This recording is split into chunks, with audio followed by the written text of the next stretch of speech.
ഫോണാക്കണല്ലേ? ഒരു ചായ കുടിച്ചാലോ?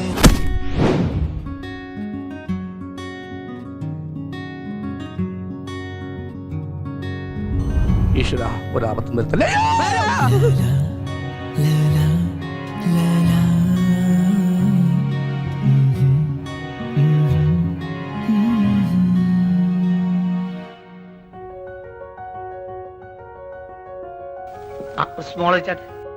അല്ല നീ ഇവിടെ വെള്ളം ഒഴിക്ക, അല്ലെങ്കിൽ അറിയിക്കാൻ വെള്ളം ഒഴിച്ചിട്ടാ.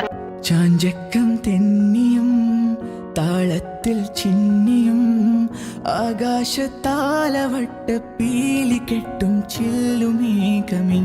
ഒരു 4 ഓംലെറ്റ് ഉണ്ടാക്കാൻ പറ്റുമോ? ഓംലെറ്റ് എന്ന് വെച്ചാൽ ഈ മുട്ടക്കകത്ത് ഉള്ളിയൊക്കെ അരിഞ്ഞിട്ട്. ആംബ്ലേറ്റ് പറയണ്ടേ? നമ്മള് കോഴീനെ അങ്ങോട്ട് എടുക്കണം. തക്കുട പൊട്ടൻ അവന്റെ തൊട കണ്ടില്ലേ? എന്നിട്ടുണ്ടല്ലോ ഇവൻ ഈ കയ്യിലിട്ട് മുറിച്ച് മുറിച്ച് പയ്യെ ഇങ്ങനെ കോഴിയെ തിന്നാൻ ഇവൻ ആരാ? കുറുക്കനോ? നല്ല ചങ്ങാതിമാർ ശരിക്കും ഭക്ഷണം പോലെയാണ്. നമുക്ക് മതിയാവൂല. രാവിലെ എത്ര ഭക്ഷണം കഴിച്ചാലും ഉച്ചയാകുമ്പോഴേക്ക് പിന്നെയും വിശക്കുന്നത് കണ്ടിട്ടില്ലേ? നമുക്ക് മതിയാവില്ല. അത് എപ്പോഴും ആവശ്യമാണത്, മരുന്ന് പോലെയല്ല. നല്ല ചങ്ങാതി നല്ല അന്നമാണ്.